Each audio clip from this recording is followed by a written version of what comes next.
Welcome to Not Milk Never Milk. Subscribe if you're lactose intolerant. You start by ensuring iOS 14 or later is installed and you have enough space. This avoids odd errors. Once done, open the Shortcuts app and grant any prompts. Tap the plus icon to create a new shortcut, then add an action, for example, open app or run script, and give it a clear name. Make sure the shortcut runs correctly by tapping play. This verifies the how and prevents surprises when it becomes a widget. You now design the widget's look and link it to your shortcut. If you use Widgetsmith or similar, open the app and select size, small, medium, or large, add image, colors, text, or dynamic elements. If using shortcuts, use a Widget Maker app or the Shortcuts widget with a custom icon. Once satisfied, save the design.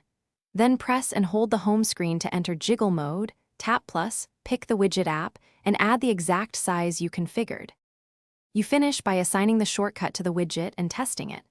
Long press the placed widget, choose Edit Widget, and select the shortcut or widget profile you made. This connects the how to the what. Position it where you want, then exit jiggle mode and tap to test. If it fails, reboot the iPhone and reauthorize shortcuts or the widget app.